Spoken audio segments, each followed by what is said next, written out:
Traffic से भरी सड़क पर हॉर्न की पॉपर के बीच टैक्सी में बैठा शिखर बेहद परेशान हो उठा था। भैया थोड़ा जल्दी चलाइए ना, हमें काम पर जल्दी पहुंचना है, हमारा आज इंटरव्यू है। अरे भाई अंधे हो क्या, दिख नहीं रहा? पूरी सड़क जाम हो रही है, अब इसमें से कैसे ले जाऊं आपको?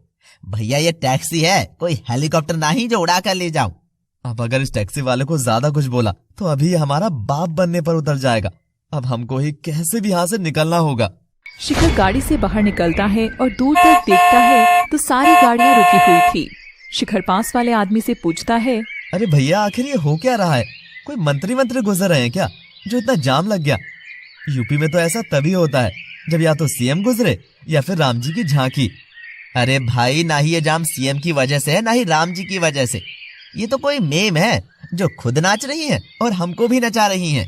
शिखर सारा ट्रैफिक चीर कर आगे जाकर देखता है तो सबसे आगे एक अमीरजादी ने अपनी लंबी काली मर्सिडीज खड़ी कर रखी थी और खुद रील बना रही थी। शिखर लड़की को देखना चाह रहा था मगर वो रुकने का नाम ही नहीं ले रही थी। कभी ये ठुमका, कभी उधर को कमर, कभी तिरछी नजर, कभी जुल्फों को लहरा रही थी। ये देख शिखर तो भयंकर ही इरिटेट हो चुका था। अरे रूहानी, वो ट्रेंडिंग सॉन्ग तो रह ही गया, पतली कमरिया वाला।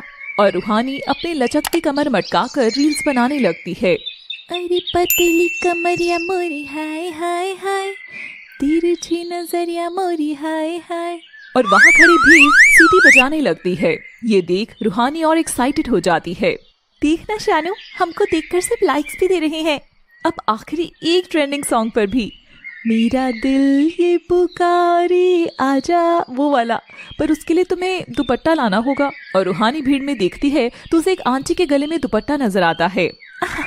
मिल गया दुपट्टा। एक्सक्यूज मी आंटी बीब्स, क्या तुम मुझे अपना दुपट्टा दोगी? नहीं नहीं वेट, सारी का एक रील बना, मैं ऐसे बोलती हूँ, hey aunty bibs, I am taking your आबरू, उप्स, आई मीन दुपट्टा। हाय तौबा, कितनी बेशरम लड़की है ये। माँ बाप ने ये सब सिखाया है या सीधे ही बेशरम पैदा हुई हो? और आंटी आगे कुछ बोलती कि तभी रूहानी उसके गले से दुपट्टा छीन कर ले जाती है, जिससे आंटी के गले में रैशेस हो जाते हैं। वो बेचारी दर्द से करहा रही थी। रूहानी अपने छोटे कपड़ों पर दुपट्टा डाल लेती है। ब्ला ब्ला ब्ला ब्ला ब्ला। लिसन आंटी बीब्स, इस दुपट्टे का चेक मुझसे लेकर ही जाना, वो अब मैं ये वापस नहीं करने वाली हूँ। रूहानी बस कर, चल कैमरा चालू है, डांस कर। मेरा दिल ये पुकारे आजा, मेरे गम की सहाय आजा, भीगा भीगा है समा, ऐसे में है तू कहाँ, मेरा दिल ये पुकारे आजा। और रूहानी नाचते हुए खुश होती है कि तभी भीड़ में से शिखर निकलकर रूहानी के पास आता है। मैं यहाँ हूँ शब्बो, तुम्हें फिर से लगता है दौरा पड़ा है। चलो चलो शब्बो, घर चलो, सब लोग देख रहे हैं। Excuse me, who are you? Shabbo, मैं तेरा पति तारिक। कहाँ कहाँ नहीं ढूंढा तुझे। माफ करना बहन जी, भाई साहब, मेरी पत्नी थोड़ी पागल है, कैमरा देखकर काबू खो देती है और फिर भूतनियों की तरह बाल बिखेर देती है। चलो शब्बो अब। शिखर रूहानी का हाथ पकड़कर जोर से खींचकर उसे सड़क के किनारे ले जा ही रहा था कि तभी रूहानी गुस्से में आकर शिखर के एक जोरदार चाटा लगा देती है। How dare you hold my hands? How dare you? You have no idea who is my father. Leave my hand. I said leave. और रूहानी जैसे ही शिखर के हाथ को झटकती है, यूं लगता है जैसे पूरे शरीर में कोई करंट दौड़ गया हो। यूं सरेआम मेरा हाथ थाम रही हो, जमाना देख लेगा। जमाना देख ले, इसीलिए तो थामा है। और अगर ये हाथ छूट गया तो? ये हाथ और ये साथ अब कभी नहीं छूटेगा तेजस्विनी, जन्मों तक नहीं छूटेगा। तुम देख लेना, हमारा मिलना तय है तेजस्विनी। विभोर, हाँ मैंने बोला मेरा हाथ छोड़ो। वो शिखर के एक और तमाचा जड़ देती है। भाइयों, मेरी पत्नी को हैंडल करने में मेरी मदद करो, इसे भयंकर दौड़ा पड़ा है। आइए बहन जी, मेरी मदद कीजिए। और सब लोग पास आकर रूहानी को पकड़कर शिखर के पास दे आते हैं। शिखर उसे गोद में उठा लेता है। जो तमाशा तुमने किया है ना, वही तमाशे की खुद जमूरी बनकर कैसा लग रहा है मिस मर्सिडीज? ये सब लोग अपने अपने जरूरी काम से घर से निकले हैं और तुम यहाँ मुजरा कर रही थी। रूहानी शिखर को घूर कर देख रही थी। बेचारी शानू तो भीड़ में कहीं गुमसी हो गई थी। शिखर रूहानी को उसकी गाड़ी के पास रखकर उसे रवाना होने को कहता है। रूहानी छिड़कर शानू के साथ गाड़ी लेकर जाने लगती है। शब्बो, अपना ध्यान रखना शब्बो, मैं तुमसे घर पर मिलता हूँ, अभी मुझे और भी जरूरी काम है। पागल शब्बो। रूहानी शिखर की हरकत से फ्रस्ट्रेट होकर तेज गाड़ी चलाई जा रही थी। रूहानी बेब्स, गाड़ी आराम से चलाओ प्लीज बेब्स। आखिर वो लड़का था कौन और उसने मुझे छुआ? रूहानी को जी तो कर रहा है इस गाड़ी से उसको कुचल दूं। और तभी रूहानी की गाड़ी के सामने एक औरत आ जाती है, जिसे रूहानी की गाड़ी टकरा जाती है और वह जख्मी हो जाती है। बचा लो मुझे, मदद करो। रूहानी ये देख घबरा जाती है और उनकी मदद किए बिना ही भागने लगती है। रूहानी, वो आंटी मर जाएंगी, ये तो क्या कर रही है? अगर यहाँ रुके तो हम मर जाएंगे शानो, सारे सोशल मीडिया पर ट्रोल हो जाएंगे। ये तो क्या बकवास प्लान बना रही है, अभी बस ये आफत टले। मगर शानू अपनी माँ इंद्राणी को फोन लगाती है। ठीक है, दोनों लड़कियां घर लौटो, बाकी मैं देखती हूँ। इंद्राणी की मदद से उस औरत को अस्पताल भर्ती कराया जाता है। शिखर भी अपना इंटरव्यू देने जैसे ही पहुंचता है, वह देखता है वहां तो सब खाली हो गया था, कोई इंटरव्यू नहीं था। ओह, तो mister you come here for interview. Very good, very good. But for kind information, you are already 2 hours late, and for this job post, we have already selected a candidate. So you better luck next time. क्या नौकरी चली गई? Sir, मुझे एक मौका तो देते please, मुझे नौकरी बहुत जरूरी है। मगर शिखर को वहां से बाहर निकाल दिया जाता है और तभी उसके पास एक फोन आता है। हेलो, आप शिखर बोल रहे हैं? आपकी माताजी भावना देवी हमारे अस्पताल में भर्ती हैं, आप जल्दी आ जाइए। शिखर ये सुन घबरा जाता है और तुरंत अस्पताल पहुंचता है। वह देखता है कि बिस्तर पर घायल पड़ी उसकी माँ दर्द से करहा रही थी। माँ, ये सब कैसे और किसने? पर माँ तो माँ होती है, अपना दर्द थोड़ी ही दिखाती है। भावना तब भी शिखर के बारे में ही पूछ, मेरी छोड़ बेटा, तुझे नौकरी मिली क्या? पगार कितनी है बताना। बेचारा शिखर क्या बोलता, बोलने को उसके पास था ही क्या सिवाय अपनी लाचार गरीबी और बेबसी के।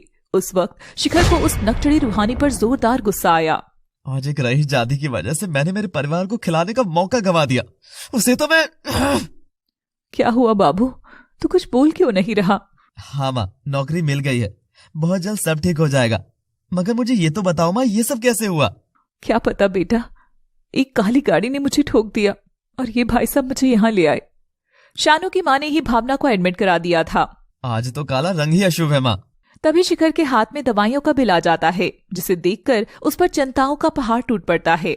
माँ, मैं अभी आया। शिखर बाहर चला जाता है, तभी उसके पिता भाविक भी वहां आ जाते हैं। तुझे नौकरी मिल गई ना बेटा, बोलना, तुझे तो सब पता है। तेरी नौकरी पर ही अब घर का चूल्हा जलेगा, तेरी बहन पढ़ेगी, तू खुद पढ़ेगा। हाँ बाबा, चिंता की बात नहीं है, काम मिल गया है, आप माँ के पास जाओ। और शिखर परेशान होकर सड़क पर चलने लगता है। कहाँ से लाऊं मैं अब नौकरी? इस बेरोजगारी से भरे शहर में कहाँ मिलेगा मुझे काम? अचानक उसे गाड़ी पर लगे भोपू से निकलती तेज अनाउंसमेंट सुनाई देती है। सुनो सुनो सुनो, बम्पर नौकरी का मौका, इस पते पर आकर काम लीजिए, आकर्षक मौका ना चूक जाए, इसीलिए इस पते पर जल्दी जाएं। सुनो सुनो सुनो। ये सुनते ही शिखर तो खुशी के मारे पैदल ही दौड़ चलता है, उस पते पर पहुंचता है और देखता है एक आलीशान हवेली। भगवान, क्या हम गरीबों के हिस्से का सारा ही पैसा तूने इनको दे दिया क्या? तब तो पक्का चीफ अकाउंटेंट की नौकरी होगी। अरे शिखर, अगर जूनियर अकाउंटेंट या क्लर्क की भी नौकरी मिल जाएगी तो एक पल में तेरी सारी चिंताएं मिट जाएंगी। और शिखर घर के अंदर जाता है। सामने बैठे चंचल और अरविंद शिखर को देख मुस्कुराते हैं। मालिक से मिल सकता हूँ?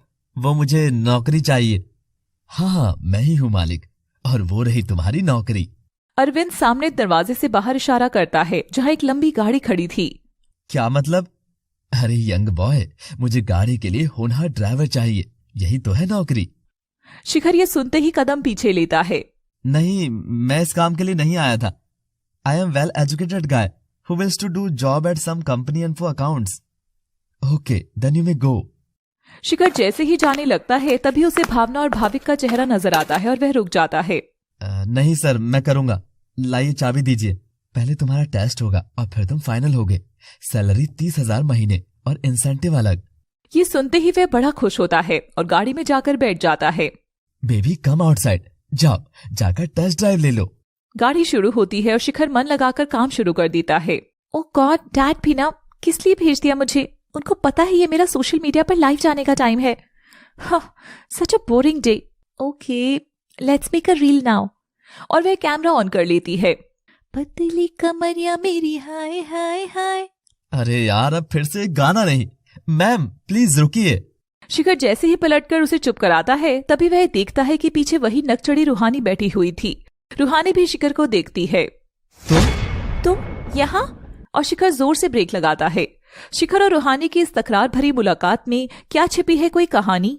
तुम यहाँ? ओह नो, तुम फिर से? नहीं।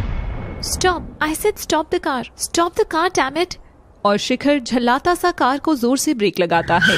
ब्रेक लगाते ही रूहानी पिछली सीट से हटकर सीधे शिखर की गोद में गिरती है, जिससे रूहानी का फोन वगैरह गिर जाता है और उसके चेहरे पर बनी मेकअप की परत शिखर के कपड़ों पर लग जाती है। हे राम, तुम तो चेहरे की ब्यूटी में भी फिल्टर लगाती हो, इतना मेकअप। रूहानी ये सुनकर भयंकर चिढ़ती है और शिखर से दूर जैसे ही हटने लगती है, उसके बाद शिखर के कपड़ों में फंस जाते हैं। अब वह शिखर के चेहरे के एकदम करीब आ चुकी थी। तुमको मुझसे दूर हो जाना चाहिए रूहानी। रुक जाओ तेजस्विनी, तुम मुझसे दूर क्यों जा रही हो? विभोर, लौट जाओ। कुछ रिश्तों का नमक ही दूरी होता है, ना मिलना भी बहुत जरूरी होता है। लौट जाओ विभोर, लौट जाओ। तो तुम मुझसे यूं मुंह फेर कर चली जाओगी? आखिरी वक्त में क्या अपना चेहरा भी नहीं दिखाओगी? और तेजस्विनी पलटती नहीं है। विभोर रोता हुआ सुबकियां लेता हुआ पलटकर वहां से जाने लगता है और धीरे धीरे वहां से ओझल हो जाता है। ये जान तेजस्विनी पलटती है और विभोर की ओर रोते हुए दौड़ने लगती है। विभोर, मैं दौड़ी चली आऊंगी, तू एक आवाज लगाना, ओ घर आजा परदेसी, कि तेरी मेरी एक जिंदड़ी, ओ घर आजा परदेसी, कि तेरी मेरी एक जिंदड़ी। और तेजस्विनी भागते भागते अंधेरे में गुम हो जाती है। रूहानी को शिखर की बात सुन खून आती है और वह अपने नाखून से उसकी गर्दन पर मारकर वहां से हट जाती है। How dare you treat me so rude. और शिखर गाड़ी घुमाकर घर के बाहर ले जाकर खड़ा कर देता है। ओह, तो तुम ड्राइवर की जॉब के लिए आए हो? अच्छा है, अब मैं देखती हूँ तुम्हें ये जॉब कैसे मिलती है। जैसा मैंने सोचा था, ये तो उससे एकदम अलग हो गया। इस लड़की के घर में तो मुझे काम नहीं मिल सकता। अब मैं। दोनों गाड़ी से बाहर आते हैं, तभी शानू भी वहां आ जाती है और शिखर को देखती है। हे रूहानी, ये तो वही है। चुप, कुछ मत बोल। तो माय डॉल, कैसा लगा टेस्ट ड्राइव? क्या इसे तुम्हारा ड्राइवर रख दे? ओह नो, डूब गई मेरी तो नैया। वो डैड, ये लड़का तो मेरा ड्राइवर बिल्कुल बन सकता है। यस डैड, मेरी ओर से अ बिग यस। शिखर को बड़ा अचंभा हुआ ये जान। पर मेरी एक शर्त है डैड, आप इसे पिछले 1 महीने की सैलरी के साथ जॉब पर रखेंगे। अरविंद ये बात मान जाता है। शिखर खुश होकर जाने लगता है। मुझे उस लड़की से क्या मतलब है? मैं यहाँ अपना काम करने आता हूँ सिर्फ, ताकि मेरे माँ बाप की जरूरतें पूरी कर सकूं। हे यू ड्राइवर, ये लो रुमाल और अपनी शर्ट पर लगाकर मेरा मेकअप पोंछ लो। वो क्या है ना, जितनी की तुम्हारी शर्ट नहीं है ना, उससे बहुत महंगा मेरा मेकअप है। तुम्हारी शर्ट बर्दाश्त नहीं कर पाएगी। शिखर रुमाल थामकर सिर झुकाकर वहां से चला जाता है। यार, तूने इसे काम पर क्यों रख लिया? Everything happens only for good cause. You just wait and watch, baby. Now let's go inside. शिखर अपनी माँ भावना को छुट्टी दिला देता है और भाविक भावना को घर लेकर चला जाता है। बेटा, तुझे ऐसी कौन सी नौकरी लगी है जो इतना पैसा मिल गया? माँ, एक बहुत बड़े घर में अकाउंट्स का काम है और एडवांस सैलरी भी मिली है। तू चिंता मत कर माँ, मैं बहुत मन लगाकर सब चुका दूंगा। अगले दिन शिखर के काम का पहला दिन था। वह जल्दी उठता है और रूहानी के घर के लिए निकलता है। तभी रास्ते में उसे एक फटीचर सा आदमी रोक लेता है। तुम रूहानी मेम साहब के यहाँ काम पर लगे हो ना? हाँ भाई, पर तुम्हारी ये हालत कैसे हुई? मत जाओ वहाँ, कोई मामूली लड़की नहीं है वो। तुम उसका सच नहीं जानते हो, मत जाओ। आज तक जितने ड्राइवर उसके लिए काम करे हैं, कोई भी सही सलामत नहीं बचा। एक मैं था जो वक्त रहते भाग गया। ये कहकर वह आदमी भाग जाता है। शिखर का मन घबरा गया था। एक सुंदर सी दिखने वाली लड़की के लिए कोई इतनी बड़ी बात कैसे बोल सकता था? शिखर पलटकर देखता है। 2 रास्ते हैं, एक अपनी गरीबी में लौट जाने का और एक मेहनत कर हर मुश्किल आसान करने का। और शिखर मन बनाकर रूहानी के घर की ओर बढ़ जाता है। वहां पहुंचकर शिखर देखता है कि अभी तो रूहानी सोकर भी नहीं उठी है। अरे, तुम आ गए ड्राइवर, अच्छा हुआ। तुम भी चाय पी लेना, लेकिन जाओ पहले बेबी को बेड टी दे आओ। पता नहीं आज सारे नौकर कहाँ रह गए। शिखर रूहानी के लिए चाय लेकर उसके कमरे में जाता है। इतना आलीशान कमरा शिखर ने पहली बार देखा था। इतना बड़ा तो उसका पूरा घर भी नहीं था। रूहानी अंगड़ाई लेकर आंखें खोलती है तो सामने शिखर को देख भड़क उठती है। मॉम डैड, ये लोफर मेरे कमरे तक कैसे आया? Mom dad. मैडम, मुझे तो बड़ी मैडम ने आपको चाय देने को कहा था। शिखर जैसे तैसे वहां से बाहर निकलकर हॉल में आता है। रूहानी भी नीचे आ जाती है। मॉम, मैंने बोला था ना, मेरे कमरे में कोई भी नहीं आना चाहिए। अरे इट्स ओके एंजल, अब तो शिखर हमारे ही परिवार जैसा है। लो शिखर, ये 2000 रुपए तुम्हारे आने जाने का किराया। इतनी अब मेरे देख शिखर के तो होश उड़ गए थे। नहीं सर, मुझे बस मेरी तनख्वाह ही चाहिए, इसके अलावा कोई बख्शीश या मदद नहीं। हम गरीब हैं सर, गरीबों को मखमल की चप्पल और पक्की फर्श पर रहना नहीं पसंद आता। हमारे पाँव में जब तक कंकड़ चुभकर छाले नहीं पड़ते हैं, चलने से कदम नहीं थकते हैं, तब तक रात को बिस्तर पर सुकून की नींद नहीं आती है। Dialogue not bad. अरविंद का फोन बजता है हाँ, वो यही है, मेरे घर में ही। जल्दी करो, कम फास्ट। और तभी दरवाजे की घंटी बजती है। शिखर दरवाजा खोलता है तो सामने पुलिस खड़ी थी, जिसके साथ चंद्रानी भी खड़ी थी। पुलिस देखकर शिखर एकदम घबरा जाता है। उसके कदम एकदम पीछे होने लगते हैं। शिखर के पसीने छूटने लगे थे। कमरे का दरवाजा खुलता है और बिस्तर के कोने में एक लड़की दुबकी बैठी हुई थी, जिसके पूरे चेहरे और शरीर पर चोटों के निशान हो रहे थे। इंस्पेक्टर साहब, गिरफ्तार कर लीजिए इसे। पुलिस शिखर की ओर बढ़ ही रही थी और वह घबराकर पीछे हट रहा था। नहीं नहीं नहीं। अरविंद कहाँ है वो? अरविंद शिखर की ओर इशारा करता है। ये सब क्या हो रहा है? सर, मैम, क्या हो रहा है ये सब? I think I must go now. Shikhar जैसे ही घर से बाहर निकलता है तभी पुलिस उसे धर पकड़कर अपनी गाड़ी में बिठाकर स्टेशन के लिए चली जाती है। चंद्रानी अरविंद की ओर देखकर मुस्कुराती है और अरविंद लंबी सांस लेता है। भावना अपनी दवाइयां लेकर घर का काम कर ही रही थी कि दरवाजे की घंटी बजती है और भावना जैसे ही दरवाजा खोलती है तो चौंक जाती है। आपको हमारे साथ चलना होगा। क्या करूं मैं इस रूहानी का? गलती मेरी ही है। लाड प्यार ने इतना बिगाड़ दिया है ना इसको कि अब ये एक नहीं सुनती है। फिक्र मत करो अरविंद, मैंने मैटर संभाल लिया है ना। ओ आंटी, आप ना होती तो मेरा क्या होता, इसलिए मैंने उस दिन एक्सीडेंट के बाद आपको ही सबसे पहले कॉल किया था। हाँ, और मेरे लड़कों ने जब उस बुढ़िया को हॉस्पिटल पहुंचाया तो वो मामला एक्सीडेंट और हिट एंड रन का बन गया था, इसलिए पुलिस ने उसे केस बना डाला। तब मेरे दिमाग में ये प्लान आया। चंद्रानी अरविंद के घर पर आती है। आंटी, अब मैं क्या करूं? ऐसा हुआ कि मैं जेल गई तो मेरी सोशल मीडिया पर थू-थू हो जाएगी। अरविंद, अगर हमें हमारी रूहानी को बचाना है तो हमें ये इल्जाम किसी और पर डालना होगा, कोई ऐसा जो आसानी से ये काम कर दे। मगर कैसे? कौन हमारी बेटी का क्राइम अपने सिर पर लेगा? कोई ऐसा जिसे पता ही ना चले कि उसके साथ होने क्या वाला है। तुम सबसे पहले नगर में घोषणा करवा दो कि एक ड्राइवर की जरूरत है। और अरविंद ऐसा ही करता है, जिस अनाउंसमेंट को सुनकर शिखर रूहानी के घर तक खुद ही पहुंच जाता है। अब पुलिस वाले अपने आप देख लेंगे कि उस लड़के के साथ क्या करना है। बदले में उसके घर पर हम 1 लाख रुपए भेज देंगे। आंटी, 1 लाख? नो, बस 10,000 ही बहुत है ना, गरीबों को इतना सिर नहीं चढ़ाना चाहिए। अरविंद, रूहानी, अब स्टेशन जाना चाहिए। अब तक तो पुलिस वालों ने उस ड्राइवर की जमकर धुलाई भी कर दी होगी।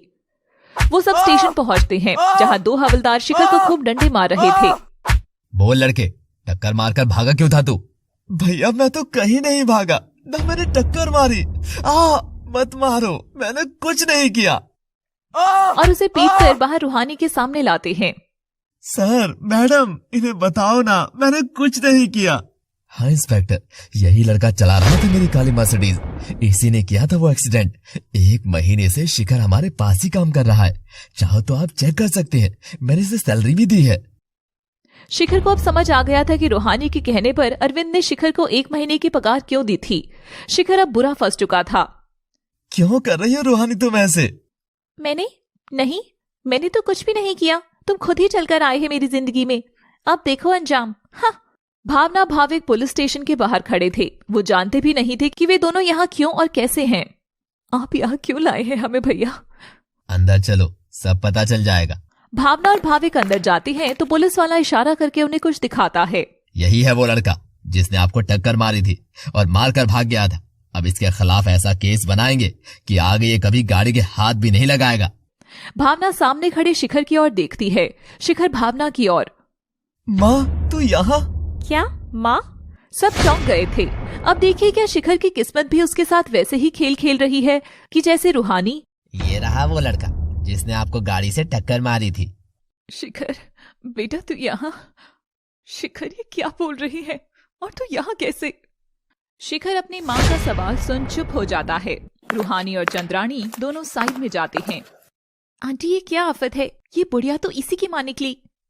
ये तो और अच्छी बात हुई, अब ये अपने बेटे के खिलाफ कोई केस नहीं करेगी, और केस होगा ही नहीं तो तू भी बच जाएगी। तू चल बेटा, तू घर चल। 1 मिनट माँ जी, ये ऐसे नहीं जा सकते। हिट एंड रन का केस है, हमें तो इंक्वायरी करनी ही होगी, वरना शायद आपका बेटा और बड़ी सजा काटेगा। शिखर रूहानी की ओर देखता है। केस? हमारे पास तो केस लड़ने तक के पैसे ही नहीं है, और मेरा बेटा भला अपनी माँ पर क्यों हमला करेगा?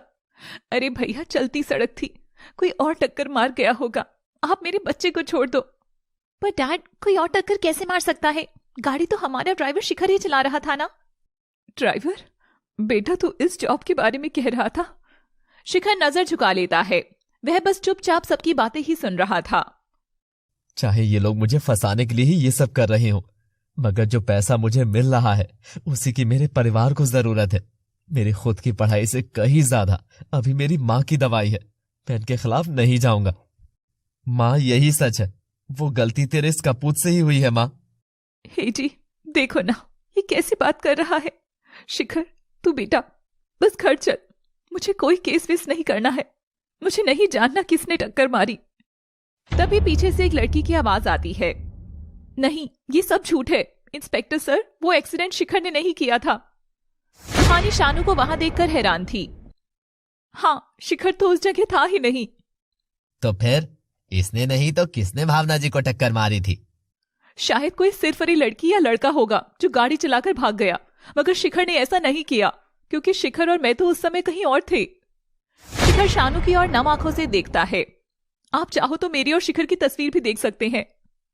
शानू फोन में शिखर और खुद के साथ की तस्वीर दिखाती है, और पुलिस शिखर को जाने देती है। केस भी क्लोज हो जाता है। माँ, तुम बाबा को लेकर घर जाओ, मैं अभी कुछ हिसाब पूरा करके आया। और सब रूहानी के बड़े घर में जाकर खड़े होते हैं।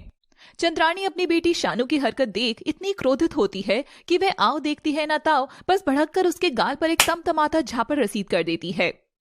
बदतमीज, ये क्या हरकत की तूने आज? बिना मेरी इजाजत के तूने स्टेशन पर आकर मेरी नाक कटा दी। चौधराइन चंद्राणी की नाक। जानती है ना शानू, तेरी माँ का ही फैसला अंतिम फैसला होता है, फिर भी ऐसी गलती की तूने। और आप सब जो कर रहे थे उसका क्या? एक मासूम को रूहानी द्वारा की गई गलती के लिए फंसाकर क्या करना चाह रहे थे? शानू, तुम मेरी दोस्त है या उसकी? रूहानी, दोस्त हूं इसलिए सच बोलकर सही और गलत को बैलेंस कर रही हूँ। आप लोग एक गरीब की जरूरत को उसकी मजबूरी समझकर पहले उसे काम दे रहे हो, और फिर उसे इतनी बड़ी सजा काटने के लिए अंधेरे में धकेल रहे हो। ये कैसी इंसानियत है आप में? इन सब जल्लादों के बीच शिखर को केवल शानू की मानवता से भरी इंसानियत लग रही थी। शिखर शानू को ठीक से देखता है। क्या ये सच में वही लड़की है जो उस दिन सड़क पर पतली कमरिया पर रील्स बना रही थी?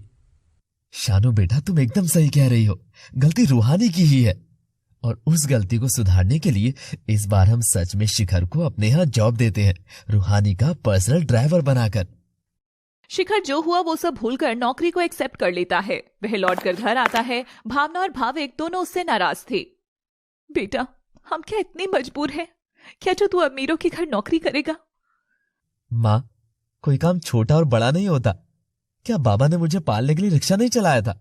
अगर वो उस समय सोचते कि रिक्शा चलाना छोटा काम है, तो आज मैं पढ़ लिख पाता क्या?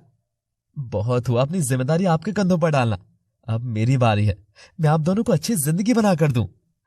भगवान ऐसा बेटा सबको दे, सबको। विभोर तेजस्विनी का पेट सहलाता हुआ उसके कान में आहिस्ता से फुसफुसाता है।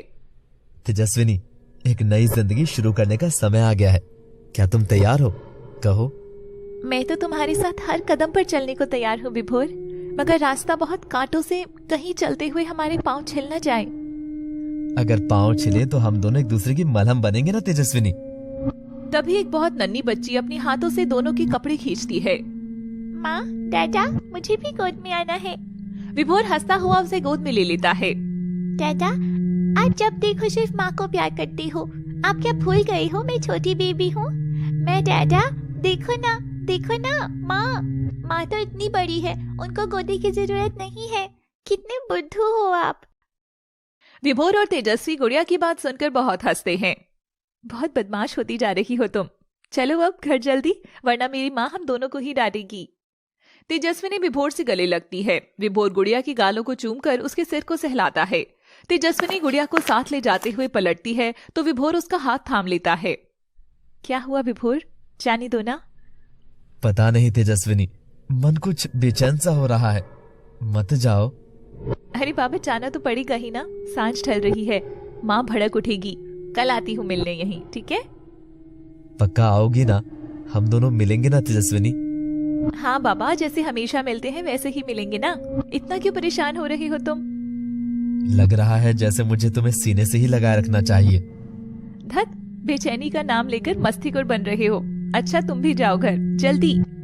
और तेजस्विनी घर की ओर चलने लगती है। माँ, डैडा हमारे साथ क्यों नहीं रहते हैं?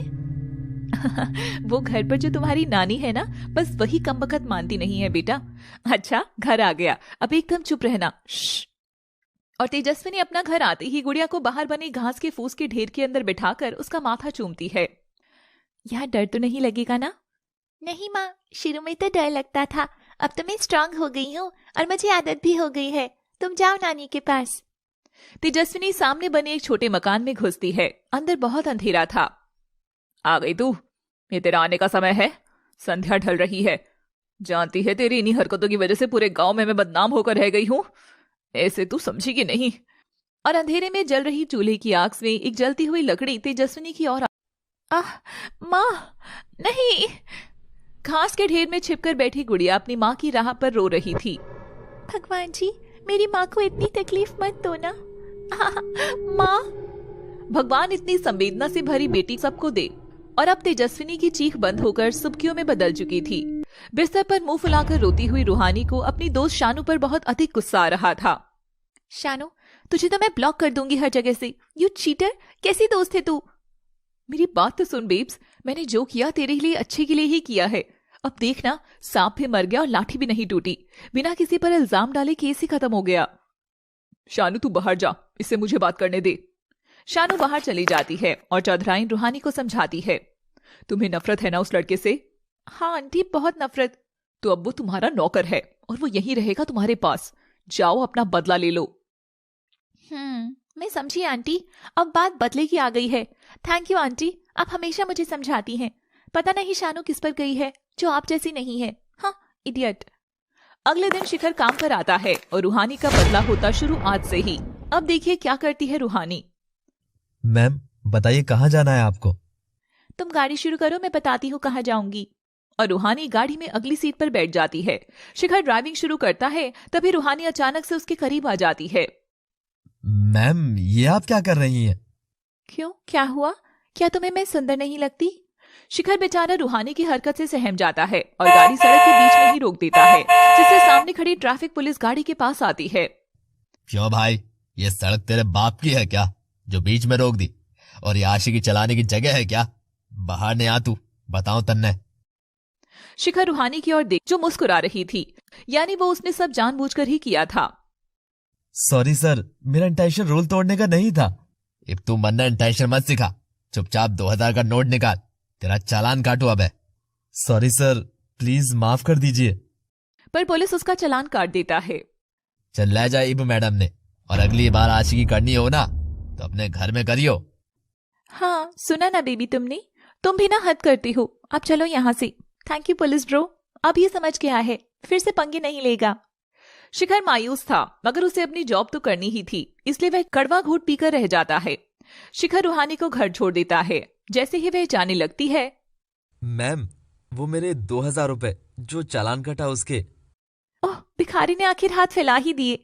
मैं किस बात का पैसा दूं तुम्हें? गाड़ी तुम चला रहे थे, तुम्हें ध्यान रखना चाहिए था। मेरा कोई लेना देना नहीं है। हाँ। पर मैम वो पैसे माँ की दवाई के लिए थे, प्लीज ऐसा मत करो। मगर नकचड़ी रूहानी अंदर चली जाती है। शिखर की आंखें नम थी। अब मैं माँ की दवाइयाँ कैसे लूंगा? तभी उसके सामने कुछ नोट आते हैं जो शानू ने थामे थे। शानू उसे देखकर मुस्कुराती है। ये लो, अपनी माँ की दवाइयां ले लेना। शिखर शानू की ओर देखकर मुस्कुराता है। उधर रूहानी अपनी जीत पर खुश थी, मगर जीत कब उसकी हार में बदलने वाली थी ये कोई नहीं जानता था।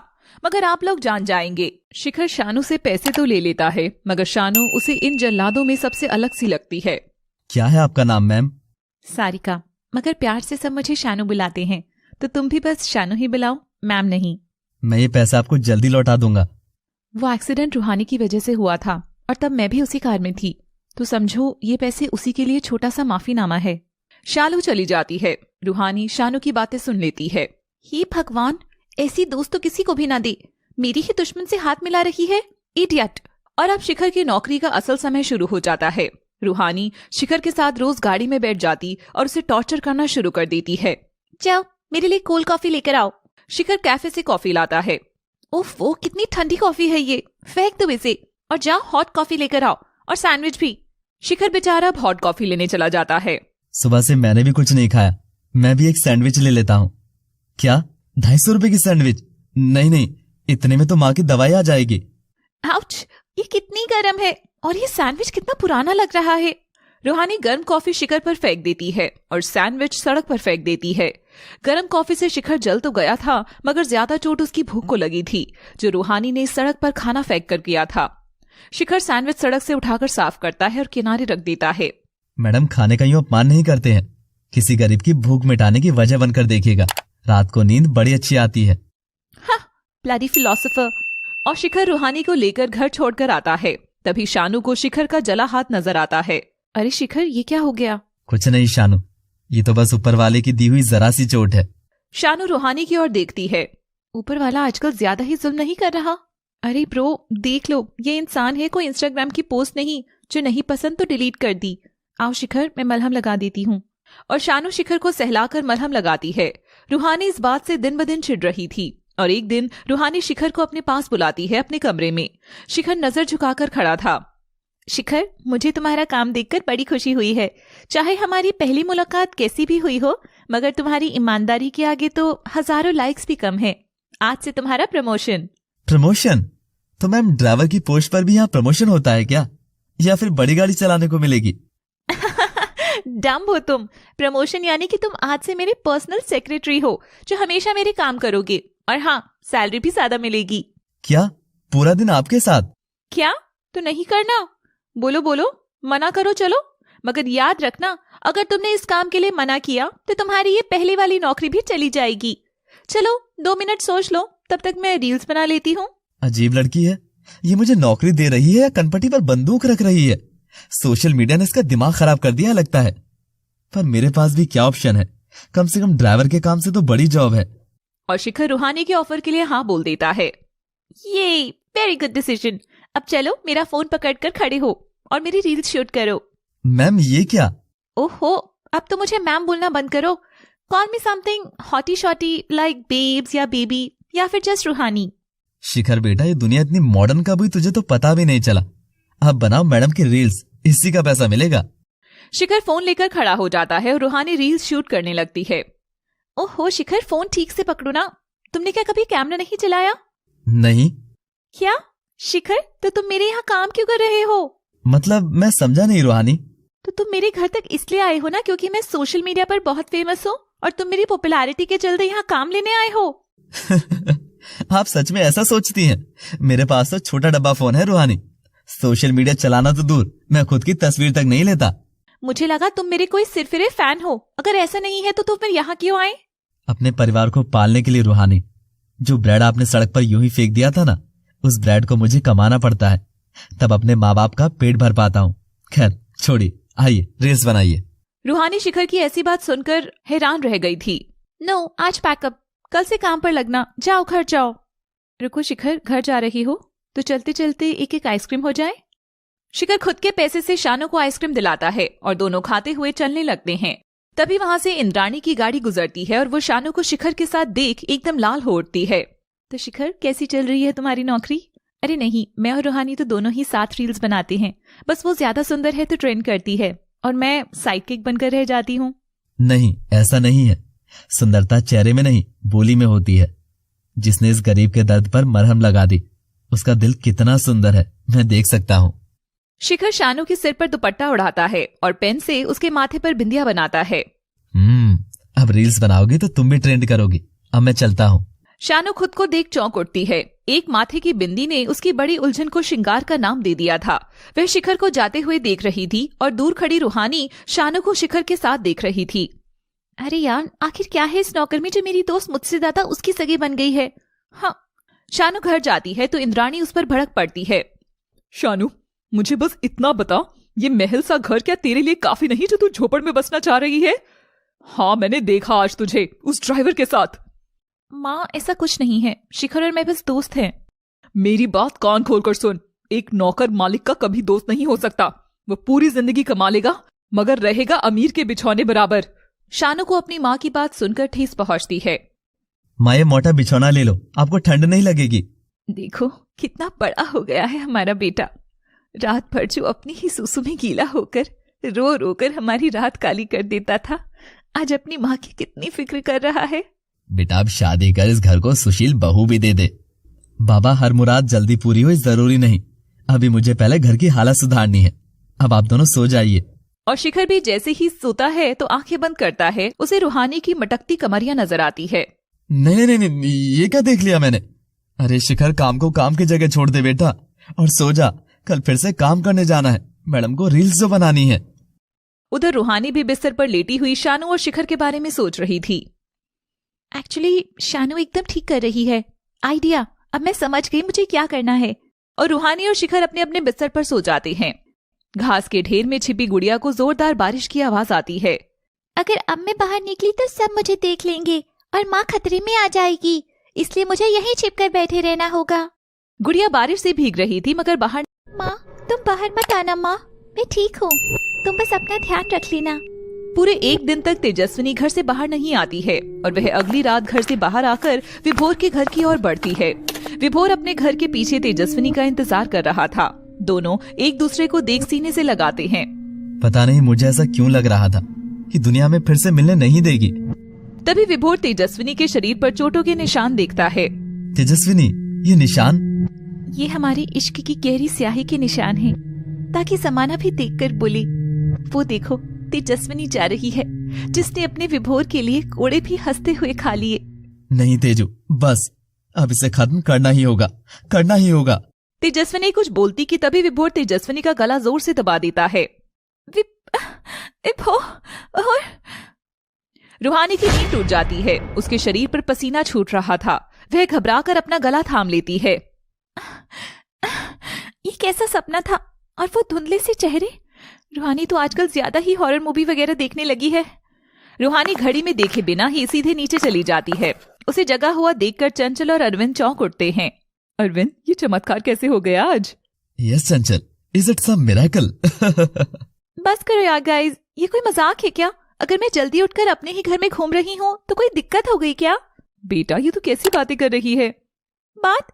मैं क्या नया बोल रही हूँ? जब देखो मुझ पर जोक्स बनाकर दोनों खीखी करते रहते हो। I am fed up with you two guys. Have a very good morning. हाँ रूहानी, ये पेरेंट्स से कैसे बातें कर रही हो तुम? हर वक्त फोन में ही लगी रहती हो, कभी हमसे भी बात कर लिया करो बेटा। ओह, बात? हाँ, आप दोनों ओल्ड फैशन लोगों के पास मेरे लेवल की बात है ही कहाँ। Well, if you want to spend time with me तो आज मैं इंस्टा लाइव पर आऊंगी, प्लीज ज्वाइन मी। बेचारे चंचल और अरविंद का मुंह अपनी बिगड़ैल बेटी की बातें सुनकर खुला रह जाता है। रूहानी कमरे में जा रही होती है कि तभी दरवाजे पर खड़े शिखर को देखती है। शिखर ने ये सब तमाशा देख लिया था। रूहानी जैसी लड़की का क्या नसीब होने वाला था और क्या वो अपनी जिंदगी के साथ शिखर के जीवन में भी जहर घोलने वाली है। शिखर पेरेंट्स के लिए रूहानी का ऐसा रुखा बर्ताव देख हैरान था। ये कैसी लड़की है जिन माँ बाप की वजह से ऐश कर रही है, उन्हीं के लिए इसके मन में इज्जत नहीं है। हे भगवान, ऐसा अमीर मुझे तो मत ही बनाना। शिखर रूहानी के कमरे में जाता है। मॉर्निंग मैम, आज क्या करना है? तभी रूहानी शिखर के मुंह पर नई शर्ट फेंक मारती है। ये लो कपड़े और आज मेरे साथ बाहर चलो। और शिखर बिना कुछ बोले चेंज कर रूहानी के साथ जाने लगता है। जाते हुए रूहानी कैमरा ऑन कर चंचल और अरविंद को गले लगाकर किस करती हुई दिखावा करती है। गुड मॉर्निंग मेरी वर्ल्ड की best mom and dad, love you. देखो guys, my parents are so cute. तुम सब भी अपने पेरेंट्स को रोज मॉर्निंग विश किया करो ताकि दिन अच्छा गुजरे। Okay bye. चंचल और अरविंद रूहानी का ये दिखावा देख एक दूसरे की मुंह की तरफ देख नजर चुरा लेते हैं। क्या ऐसे क्या देख रहे हो? अरे लाइव थी बाबा, उसमें तो ये सब करना ही होता है ना जो ट्रेंडिंग हो। So now give me a break. चलो शिखर। शिखर रूहानी और गाड़ी में बैठकर एक बड़े से रेस्टोरेंट में जाते हैं और मैनेजर शिखर के पास आता है। Hello sir, thanks for coming. आज आपकी यहाँ प्राइवेट बुकिंग है सर, सिर्फ आप ही होंगे यहाँ। Enjoy your lunch sir. रूहानी ये सब। और रूहानी तभी शिखर के होठों पर उंगली रखकर उसके करीब आने लगती है। ऐसा होते ही शिखर की आंखों में कुछ धुंधले से चित्र चलने लगते हैं। हेलो सर, इतना क्या सोच रहे हैं आप? अरे ब्रो, ये तो मैंने तुमको जो इतना तंग किया है ना, बस उसके लिए एक छोटी सी ट्रीट है। आइए, just have a seat and order your favourite food. Shikhar संकोच करते हुए बैठ जाता है और खाना मंगाने लगता है। थोड़ी नकचड़ी है पर इतनी भी बुरी नहीं है, बस थोड़ा सा दिमाग से बड़ा होना बाकी है इसका। भूख तो लगी है वैसे, मेन्यू देखता हूँ फटाफट। बाप रे, 500 रुपए की दाल, 750 की पनीर सब्जी। रूहानी चलिए यहां से, ये तो लूटपाट मचा रखी है। 500 रुपए में तो मैं पूरे 10 दिन दाल खा सकता हूँ। चलो रूहानी, बाहर ढाबे पर खाते हैं, चोर हैं ये रेस्टोरेंट वाले तो। Don't worry, I am gonna pay for this, you enjoy your meal. Shikhar फिर भी सबसे सस्ता खाना मंगाता है और खाना खाने लगता है। उसे खाना पसंद आया था, इसलिए उसका ध्यान रूहानी से हट गया था। उसे पता ही नहीं चला कि कब रूहानी ने शिखर को कैमरे में कैद करना शुरू कर दिया था। हेलो गाइस, तो देखा आपने मैं कैसे अपने नौकरों को नौकर की तरह नहीं दोस्त की तरह ट्रीट करती हूँ। अब ये शिखर है, मेरा नौकर था और अब जो मेरा दोस्त बन गया है। बेचारा गरीब है। गाइस, मुझसे तो ये गरीबी देखी ही नहीं जाती, इसलिए जहाँ मैं खाना खाती हूँ शिखर भी वहीं खाएगा। पता नहीं फिर बेचारे को ये खाना कब नसीब हो। गॉड प्लीज सबकी गरीबी मिटा दीजिए ना। #help #pray। शिखर रूहानी की यह हरकत देख एकदम ही हैरान था। वह समझ ही नहीं पा रहा था कि हंसे या गुस्सा करे या चुप रहे। रूहानी के हिलते होठों पर शिखर को तरस आ रहा था, पर शिखर ने खाना खाना रोका नहीं। वह खाना खत्म कर उठा और टेबल पर पैसे रखने लगा। अरे अरे, I have paid for this already. रूहानी, मेरी गरीबी चंद व्यूज के लिए नहीं थी। मेरी गरीबी के पीछे मेरे माँ बाप की जिंदगी और मेहनत के पसीने बही हैं, तब जाकर ये शिखर इतना बड़ा हुआ है। और हाँ, आपका अमीरों वाला खाना मैं भी अफोर्ड कर सकता हूं, पर मुझे बुरा नहीं लगा, क्योंकि आप हैं ही ऐसी जिनकी दुनिया और भावना इस छोटे से डिब्बे में कैद है।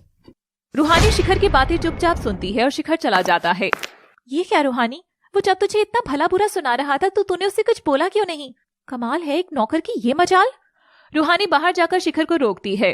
रुक जाओ, अगर तुम्हें मेरे अलावा कोई और ये ट्रीट देता तब भी तुम ऐसा ही करते क्या? इतना भी क्या अकड़ है तुम में? गरीबी की अकड़ है मैडम, खुददारी की अकड़ है। काश आप दोनों भी महसूस कर पाती तो समझ सकती थी। हाँ, बड़ी बड़ी बातें, वड़ा पाव खाते। अब चलो यहाँ से, मेरा मूड चीयर अप करो। जो हुक्म आपका मैडम। क्या करूं, गाऊं, नाचूं, या मैं गरीब हूं पर रील्स बना कर दूं आपको? ठीक है, अब ताने मत मारो, हाथ मत भूलो अपनी, और यहाँ से चलो। अब मुझे मूवी देखने जाना है, बड़ी ही रोमांटिक लव स्टोरी की मूवी लगी है एंड आई जस्ट लव स्टोरियां। वो क्या गाना है? काजल की सियाही से लिखी ना तूने जाने कितनों की लव स्टोरियां, केसरिया तेरा इश्क है पिया, रंग जाऊं जो मैं हाथ लगाऊं,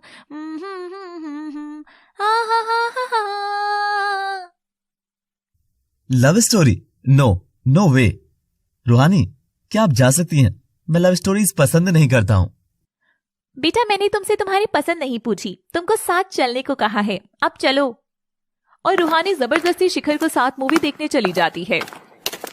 फिल्म के एक दृश्य में जैसे ही हीरो हीरोइन नजदीक आते हैं, तभी शिखर की सांसें फूलने लगती हैं और उसे एंजाइटी शुरू हो जाती है। शिखर बीच में मूवी छोड़कर बाहर आ जाता है। रूहानी भी घबराकर उसके पीछे आती है तो देखती है शिखर घबराकर उल्टियां कर रहा है। ओह, मुबारक हो, घर में बेबी आने वाला है। क्या यार इडियट, तुमने पूरा मजा खराब कर दिया। ऐसा क्या खा लिया था वहां जो पचा नहीं? बोल रही थी ना मैं दे देती हूँ पैसे। अब चलो यहाँ से, फिर से कितना रोमांटिक सीन आने वाला है। रूहानी शिखर के कंधे पर हाथ रखती है और जैसे ही शिखर पलटता है वह देखता है कि शिखर की आंखों में मोटे मोटे मोती से आंसू थे और पूरा चेहरा उतरा हुआ था। रूहानी ये देख घबरा जाती है। वेट, शिखर ये क्या है? मेरी बात का इतना बुरा लगा तो सॉरी बाबा, तुम रो तो नहीं? और शिखर की हिम्मत ऐसे टूटती है कि वह घुटनों के बल बैठकर रूहानी के कंधे से लगकर फूट फूट कर रोता है।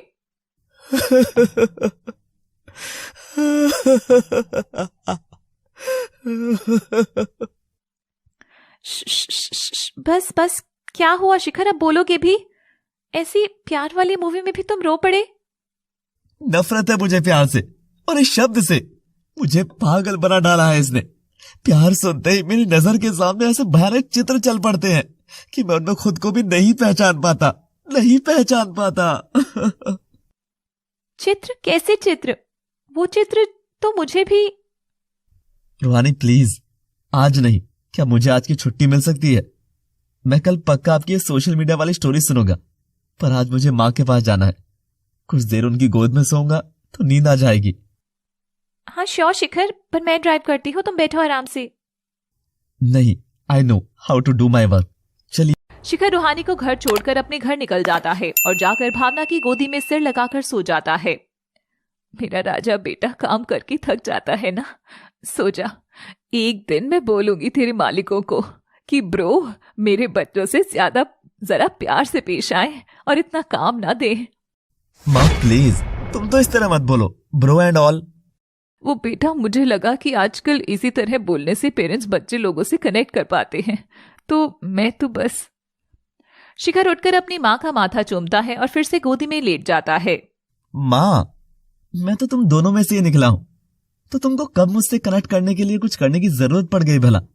तुम्हारा बेटा कहना ही सबसे बड़ा कनेक्शन है। अब मुझे सुला दो माँ। शिखर आज की पीढ़ी जैसा नहीं था। वही रूहानी की पीढ़ी तो सीढ़ी पकड़ ना जाने कौन से आसमान तक जा चुकी थी। रूहानी कमरे में बेचैन होकर बिस्तर पर करवट बदल रही थी, तब उसे शिखर की बात याद आती है। माँ की गोद में सोऊंगा तो नींद आ जाएगी। और रूहानी दबे पांव से उठकर उसके मॉम एंड डैड के कमरे में जाती है। रूहानी को वहां देख उसके पेरेंट्स तो चौंक ही जाते हैं। रूहानी, तू यहाँ आना बेटा, बैठ जा। मगर रूहानी अपने द्वारा ही बनाई हुई दायरों और संकोच की बेड़ियों से खुद को बंधा महसूस करती है और कमरे के अंदर जाती ही नहीं है। नहीं, वो मुझे कुछ आवाज आई थी तो मैं बस देखने गई। आप लोगों के पास बैठकर मुझे मेरा दिमाग थोड़ी ही खराब करना है। सो जाओ गाइस, गुड नाइट। रूहानी वहां से चली जाती है। बचपन से जो मांगा वही दिया ना आपने इसको, तो ये उसी का नतीजा है कि आज हमारी बेटी को हमसे ज्यादा ये मोबाइल जैसे खिलौने इंटरेस्टिंग लगते हैं। चंचल, कभी कभी सब कुछ होते हुए भी भगवान एक कमी छोड़ ही देता है। तो हमें औलाद का सुख नहीं दिया, सब होते हुए भी कंगाल सा लगने लगा है। ऐसे में किसका दोष कहें किसका नहीं, क्या ही फायदा। सो जाओ डार्लिंग, यही जीवन है और यही है इसका रंग रूप। और वह कमरे में लौटती है और आईने के सामने खड़ी होती है। उस दिन पहली बार उसने अपनी आंखों में आंसू देखे थे। ये आंसू, ये किस लिए आ रहे हैं मुझे? मुझे किसी से भी इतना क्या फर्क पड़ रहा है? आखिर मैं इतनी बेचैन क्यों हूं? कंट्रोल रूहानी, कल ही 4 रील्स पर ठुमका लगा और भूल जा। रूहानी तुरंत शानू को फोन करती है। हेलो शानू, अगर मेरे सामने कोई रोता है तो मैं क्या करूंगी बता? ये भी कोई पूछने की बात है? मेरी दोस्त सबसे पहले रोने वाली की फोटो लेगी, फिर उसके कंधे पर हाथ रखकर उसकी फोटो लेगी और फिर उसे पोस्ट करेगी with hashtag pen. You know me very well Shanu. अच्छा सुन, मैं तेरे पास आ रही हूँ। कॉल कट होने पर वह सोच में पड़ जाती है। पर मैंने आज ऐसा कुछ भी नहीं किया। शिखर जब रो रहा था तो मैंने ऐसा कुछ क्यों नहीं किया? हाँ शिखर, तुम्हें ठिकाने लगाना ही पड़ेगा अब। और रूहानी शानू के यहाँ चली जाती है। अगले दिन शिखर ताजगी भरे मन से जागता है और काम के लिए चला जाता है। जैसे ही वह रूहानी के घर में आता है, रूहानी की माँ चंचल उसे चाय पिलाती है। आपकी चाय का स्वाद माँ के हाथ की चाय जैसा है मालकिन। तुम्हारी माँ का स्वाद तुम पहचान जाते हो, ये बड़ी बात है बेटा, वरना तो चलो छोड़ो।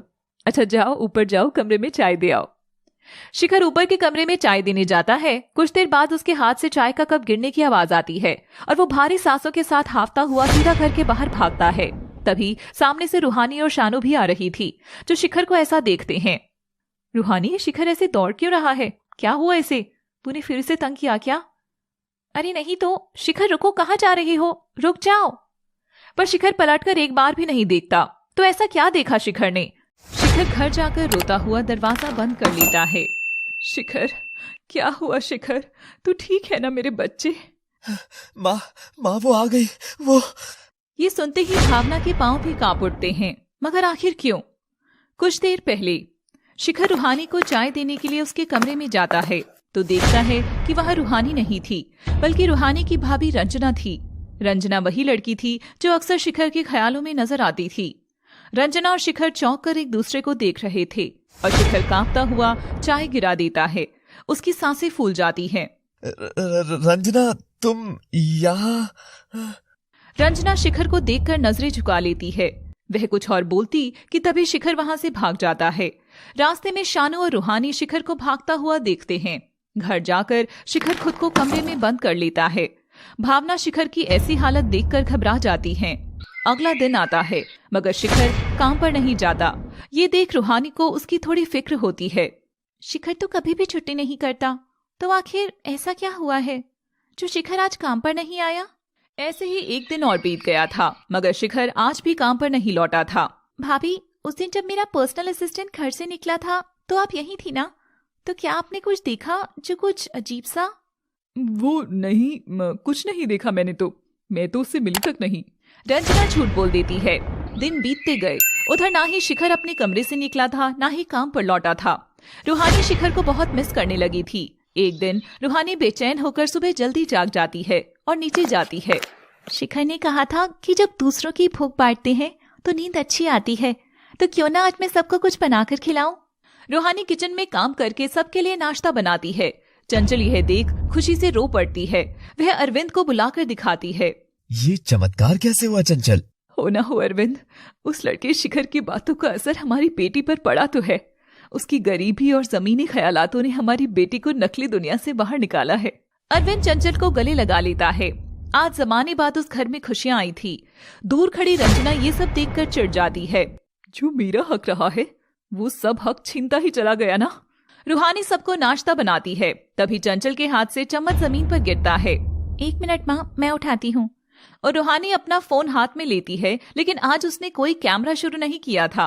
वो फोन टेबल पर रखकर झुककर जैसे ही चम्मच उठाने लगती है, चंचल के पांव छू लेती है। रूहानी, ये क्या, ये सब कैसे? और मॉम की जगह तेरे मुंह से माँ सुनना इतना अच्छा लग रहा है ना। कैसे क्या माँ, बस मन किया तो पाँव छू लिया। अब अपनी माँ के पाँव छूने के लिए मुझे क्या मेरे फैन लोगों से पूछना पड़ेगा? वैसे भी social media is so boring. पीछे दरवाजे पर खड़ी शानू ये सब सुनकर चौंक उठती है। ये सब आखिर हो क्या रहा है? क्या ये हमारी वाली रूहानी ही है? शानू, अच्छा हुआ तू आ गई। सुन, चल मेरे साथ चल, मुझे कुछ काम है। माँ, बाबा, मैं काम निपटा कर लौटती हूँ और लंच और डिनर साथ ही करेंगे, अकेले नहीं खाना। रूहानी मुस्कुराकर चली जाती है और शानू के साथ शिखर के घर के बाहर पहुंचती है। शानू, इतना छोटा सा घर है पर फिर भी ये लड़का हमेशा कितना खुश कैसे रहता है? 1 मिनट रूहानी, आखिर तेरे अंदर चल क्या रहा है? सच बता, कहीं तुझे ये शिखर पसंद तो नहीं है ना? है? पागल है क्या? वो नौकर है यार। नौकर और प्यार में फर्क पता है मुझे। हाँ, पर कुछ तो बात है उसमें। चल अंदर चलकर पता करते हैं। रूहानी घर के अंदर जाती है। तभी भावना की नजर रूहानी पर पड़ती है। हेलो आंटी, वो मैं। तुम रूहानी हो, जानती हूँ। स्टेशन पर देखा था और शिखर ने तुम्हारे बारे में इतनी बातें कर दी थी ना कि मैं देखते ही समझ गई थी। मेरे बारे में कैसी बातें? यही कि मेरी बॉस बड़े बंगले में रहती है, बड़ी गाड़ी चलाती है, महंगा खाती है, महंगा पहनती है, बड़ा वाला फोन भी चलाती है और वो क्या कहते हैं, खूब रील्स भी बनाती है। ओह, ये सब मेरे बारे में हर कोई जानता है। पर क्या लोग वो जानते हैं जो शिखर ने मुझे तुम्हारे बारे में बताया? ये सुनते ही रूहानी की भौहें चढ़ जाती हैं। यही कि सब कुछ ज्यादा ज्यादा होने पर भी रूहानी भीतर से कितनी अकेली है। मेरा बेटा कहता है, माँ पता नहीं वक्त रहते किसी ने इस बेचारी को सहलाया क्यों नहीं, जो इसने खुद ने ही अपनी ही दुनिया बना ली और अब उसकी नकली दुनिया में खुश रहने का दिखावा करती है। मेरा लाडला बोलता है, काश मैं रूहानी की मदद कर पाता माँ। रूहानी की आंखों में आंसू आ गए थे। आज तक इतनी गहराई से तो मुझ में मैंने खुद को भी नहीं झांका था यार। क्या चीज हो तुम शिखर, जब से आए हो मेरे मन को उथल पुथल कर चुके हो। इतना समझदार है मेरा बेटा, पर अभी वो जिस जंग को लड़ रहा है उससे मैं उसे ना जाने कैसे बाहर निकालूंगी। आंटी, कैसी जंग? बहुत समय पहले की बात है। शिखर की जिंदगी में एक बहुत प्यारी परी जैसी लड़की आई थी, जिसने मेरे शिखर को अंदर बाहर हर तरह से प्यार से भर दिया था। शिखर और वह परी एक दूसरे के साथ अपना जीवन बन चुके थे। मुझे भी वो बहुत पसंद थी। जितना हम गरीबों के पास था, उसमें सबसे कीमती खजाना शिखर की प्रेमिका ही थी, जो खुद काफी गरीब परिवार से थी। मगर शिखर को कभी इससे फर्क नहीं पड़ा। वो तो बस अपनी परी के साथ हंसता घूमता उसका ख्याल रखा करता था। और फिर एक दिन शिखर उस दिन बंद कमरे के बाहर खड़ा होकर अपनी परी के लिए सुंदर फूल और एक अंगूठी लेकर खड़ा था, जो उसने अपनी पढ़ाई के पैसे से बचाकर खरीदी थी।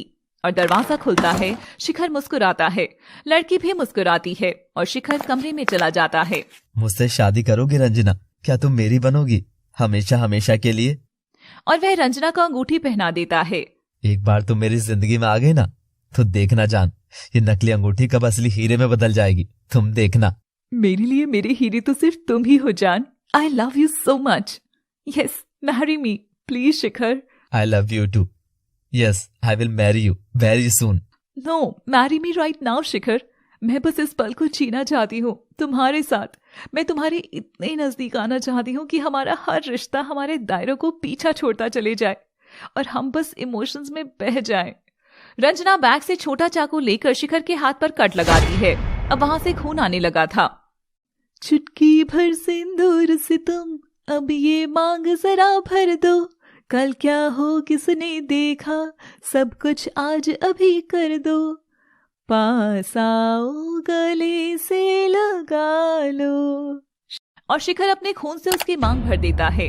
रंजना शिखर की बनकर उसे सीने से लग जाती है और दोनों नजदीक आकर एक दूसरे के हो जाते हैं, हमेशा हमेशा के लिए।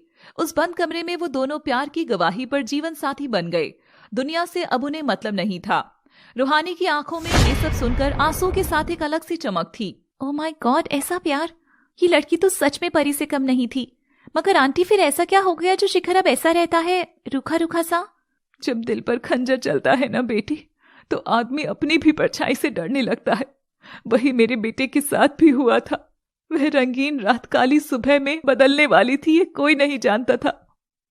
शिखर और रंजना एक दूसरे के आगोश में लिपट कर सो गए थे और सुबह हो जाती है। तभी शिखर की आंख दरवाजे की खटखट से खुलती है। शिखर आंख मलता हुआ उठता है तो उसे रंजना कोने में दुबकी हुई रोती हुई मिलती है।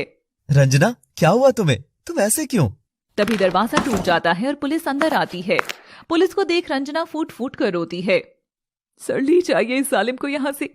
इसने मेरे साथ बहुत गलत किया है, मेरी इज्जत और शरीर के साथ खिलवाड़ किया है। साथ ही धोखाधड़ी से ये मुझसे शादी करके सब करने लगा।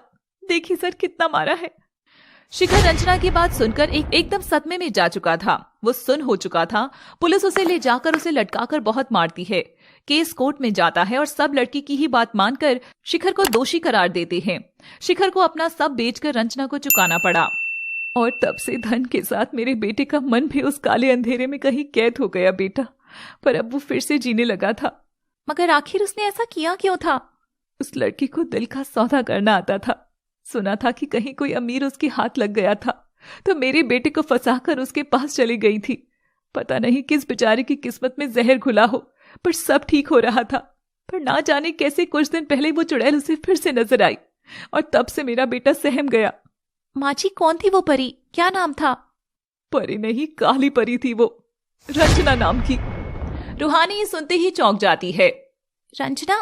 वो तो मेरी भाभी है माँ जी। इसका मतलब कि मेरा भाई ही था वो जो शिखर के बाद उसका शिकार बना। भावना रूहानी को उदास नजर से देख उसका सिर सहलाती है। भगवान रक्षा करे बुरी बलाओं से। जा शिखर से मिल ले, वो रहा उसका कमरा। रूहानी शिखर के कमरे में जाकर दरवाजा खोलती है तो देखती है शिखर बच्चे की तरह कोने में दुबका है और बहुत घबराया हुआ है। शिखर, तुम ठीक हो? रूहानी के हाथ लगते ही शिखर रूहानी से लिपटकर फूट फूट कर रो पड़ता है। वो लौट आई है रूहानी, वो आ गई है। तुम्हारे ही घर में थी वो। मुझे फिर से जेल नहीं जाना, वहां बहुत मारते हैं। बस बस बस, मैं हूं ना। जब तक मैं हूं कोई तुम्हें छुएगा भी नहीं। हाँ, मुझे शिखर से हो गया है प्यार शानू, हो गया है। ये अलग था मगर इसने मुझे पहचाना। अब मेरी बारी है इसके अंधेरे को टटोलने की। रूहानी शिखर का माथा चूमती है और उसे सीने से लगा लेती है। तभी अचानक रूहानी को कुछ झलकियां नजर आती है। ओह विभोर, मेरा गला क्यों दबा रही हो? विभोर तेजस्विनी का गला छोड़ उसे सीने से लगा लेता है। देख रहा था कि मरने के बाद क्या हम दोनों एक हो सकेंगे, जो जीते जी नहीं हो पा रहे। विभोर तेजस्विनी का माथा चूम उसे सीने से लगा लेता है।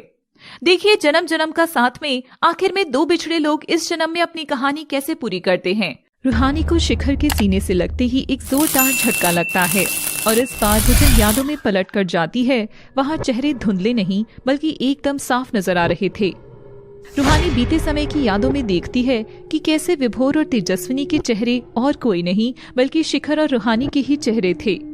शिखर और रूहानी की नोकझोंक ठीक वैसे ही थी जैसे विभोर और तेजस्विनी की थी। विभोर तेजस्विनी को मनाने के लिए उसके पीछे दौड़ता तो कभी वह खुद ही रूठकर बैठ जाता था। तेजस्विनी उसे गाकर मनाया करती थी, ओ घर आजा परदेसी कि तेरी मेरी एक जिंदड़ी। तेजस्विनी, तुम मेरी कमजोरी तुरंत पकड़ लेती हो। तुमको पता है ना, तुम्हारी इस आवाज को सुनकर कहीं से भी तुम तक जरूर आ जाऊंगा और फिर सारी नाराजगी मैं भूल ही जाता हूँ। ये तो गलत कर रही हो तुम। ओ विभोर, तुम्हारा तो रूठना भी कोई रूठना है, पर देखना एक दिन हमारी ये किस्मत जो हमसे रूठी हुई है ना, ये हम दोनों को एक जरूर कर देगी। इस जन्म में नहीं तो अगले जन्म में। तभी पीछे से तेजस्विनी की माँ की आवाज आती है और वो विभोर का हाथ छुड़ाकर भाग जाती है। विभोर, और ये बोलकर रूहानी बेहोश हो जाती है। ये देख शानू और शिखर घबरा जाते हैं और रूहानी को उठाकर उसके घर में ले जाते हैं। अरविंद चंचल रूहानी को आराम से लेटा देते हैं। तभी शानू की माँ इंद्राणी भी वहीं आ जाती है। सब लोग रूहानी को लेकर परेशान थे। बहन जी, आपकी बेटी परी जैसी है, जरूर जालिम दुनिया की नजर लग गई होगी। आप एक बार इसकी नजर उतार दीजिए। ये बात सुन इंद्राणी हंस देती है। लगता है आज घर में सारे गवार एक साथ इकट्ठे हो गए हैं। भावना ये सुन चुप हो जाती है। शानू को अपनी माँ का आचरण कुछ अच्छा नहीं लगता। चंचल इंद्राणी से दबी आवाज में बोलती है, इंद्राणी जी, ये हमारे घर में मेहमान है। आपको पता है शिखर की सिखाई बातों से मेरी नकचिड़ी बेटी में कितना सारा चेंज आ गया है। अब वो हमारे पाँव भी छूती है। इंद्राणी चंचल की बात सुनकर उसे घूर कर देखती है। गरीब गरीब ही रहते हैं जो बस अमीरों के घर में घुसकर उनका फायदा उठाना जानते हैं। इंद्राणी का बहुत सारा पैसा अरविंद के बिजनेस में लगा हुआ था, इसलिए वो उसे थोड़ा दब कर रहते थे। माँ, बस जगह देखकर बात नहीं कर सकती क्या तुम, जो अभी तुम्हें अपनी अमीरी यहाँ डिस्कस करनी है। बेटी की डांट सुन इंद्राणी चुप होकर सोफे पर बैठ जाती है। चंचल आंख का दिया लाकर रूहानी के चेहरे के चारों ओर फिराती है। तभी रूहानी की आंख खुल जाती है और वह आंख देखकर जोर से चिल्लाकर शिखर के सीने से जा लगती है। शिखर भी जैसे ही आंख की लौ देखता है, उसके भी सिर में जोरदार झटका लगता है और वो रूहानी के चेहरे की ओर देखता है। विभोर, विभोर, क्या नाम लिया तुमने अभी, रूहानी? और शिखर और रूहानी को सब याद आ जाता है। ये किसे पुकार रही है बेटा तू? ये मुझे ही पुकार रही है मैम। मैं ही हूँ विभोर, मगर इस जन्म में नहीं, पिछले जन्म में। ये सुन वहां खड़े सभी लोग चौंक उठते हैं। पिछला जन्म? सुनकर तो बड़ा ही इंटरेस्टिंग लग रहा है। सच बताओ शिखर, क्या रूहानी ने तुमको ये सब कहने का पैसा दिया है, या फिर तुम और रूहानी कोई ड्रामा कर रहे हैं? वो क्या कहते हैं, प्रैंक, है ना? चंचल, आजकल की जनरेशन की बातें आउट ऑफ द वर्ल्ड हो रही हैं। चलो भाई चलो, सब अपना अपना काम करो।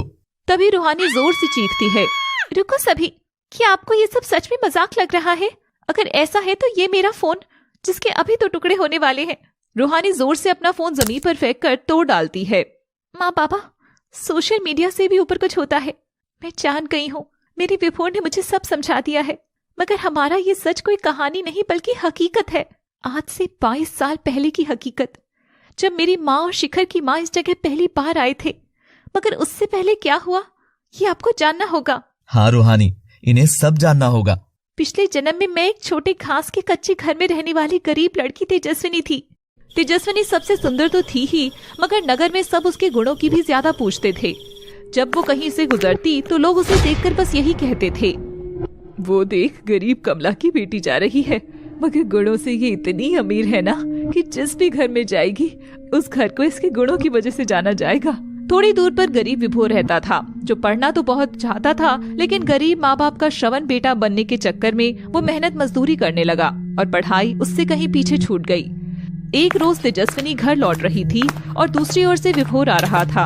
हमेशा की तरह तेजस्विनी गुनगुना रही थी, रुक जाना नहीं तू कहीं हार के, कांटों पे चल के मिलेंगे साए बहार के।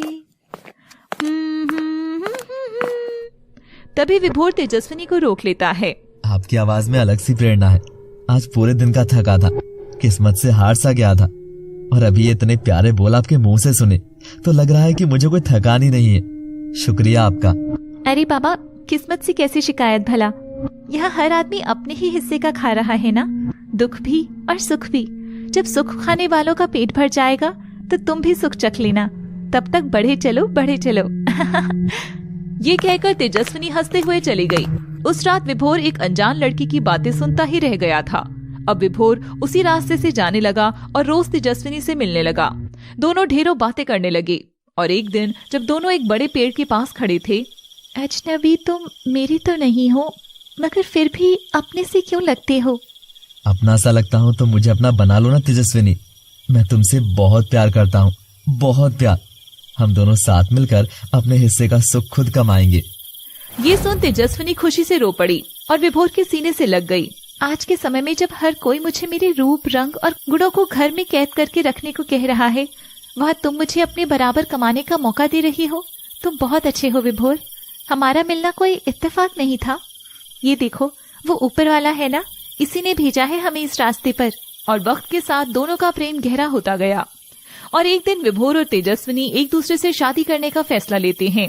तेजस्विनी घर जाती है और उस दिन वह अपनी माँ को बताने की हिम्मत जुटाती है। अगर अंदर गई तो माँ भड़क सकती है, बाहर खड़ी होकर ही बताती हूँ। माँ सुनो ना, माँ मुझे कुछ कहना है। बोल, क्या पेट में दर्द हो रहा है तुझे? कुछ पैसे की मदद करती नहीं है, बस माँ माँ करके कान खाती है। अगर आज बेटा होता तो अब तक मुझे सोने की चेन गड़वा चुकी। बेचारी तेजस्विनी के गुणों की पूरे नगर को तो खबर थी, पर उसकी माँ के लिए वो बस कोयला ही थी, एकदम राख जैसी बेकार। एक लड़का है माँ, विभोर, हमसे थोड़ी दूरी पर रहता है। मैं उससे प्यार करती हूँ। कहता है कि शादी के बाद मुझे नौकरी भी करने देगा। तुम जाकर मेरी बात कराओ ना माँ। कमला कुछ देर तक कुछ नहीं बोलती कि अचानक बाहर खड़ी तेजस्विनी पर अंदर से फेंके गए बर्तनों की लगती है। कमला बस उस पर हमला कर रही थी। बेशरम, तुझे लाज नहीं आती? नैन मटक्का करते हुए, तू जानती है ना तू किसी और की अमानत है। तुझे पड़ोस के गांव में जमींदार को पूरे 2 लाख में बेच चुकी हूँ। पैसा मिलते ही तुझे लात मारकर यहाँ से निकाल भी दूंगी। अब जा, जंगल से ईंधन लेकर आ। और तेजस्विनी अपनी माँ का रवैया देखकर बहुत उदास होती है और विभोर से सारी बात कहती है। विभोर उसे चुप कराता है। मैं करता हूँ कुछ, मगर पहले कल तुम सुबह मुझे यहीं मिलो। तेजस्विनी अगली सुबह उससे वहीं मिलती है और विभोर उसे एक बहुत बड़ा कागज का बॉक्स देता है। ये क्या है विभोर? ये वो कड़ी है तेजस्विनी जो हम दोनों को दूर रहने पर भी हमेशा जोड़ कर रखेगी। और जब तक हम हमेशा के लिए यहाँ से नहीं भाग जाते, तब तक तुम्हें इसे संभाले रखना होगा। दिन बीतते जाते हैं, पर कमला की ज्यादती से तेजस्विनी को कोई आजादी मिलती नजर नहीं आ रही थी। कुछ महीनों तक दोनों छिप छिप कर मिलने लगे और फिर तेजस्विनी की जिंदगी में एक प्यारी बेटी आई, गुड़िया, जो किसकी थी, कैसे हुई, ये किसी को खबर ही नहीं थी।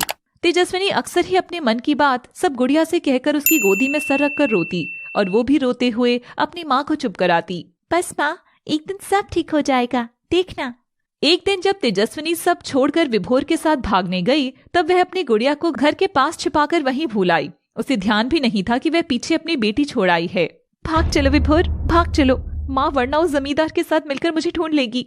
हाँ तेजस्विनी, चलो हम वहां तक चलेंगे जहाँ तक सड़क हमारे हौसलों से थक नहीं जाती। 1 मिनट, हमारी बेटी कहाँ है? क्या तुम उसे उसी नरक में छोड़ आई? ये सुन तेजस्विनी भी घबरा जाती है और विभोर का हाथ थामकर अपने घर की ओर दौड़ लगाती है।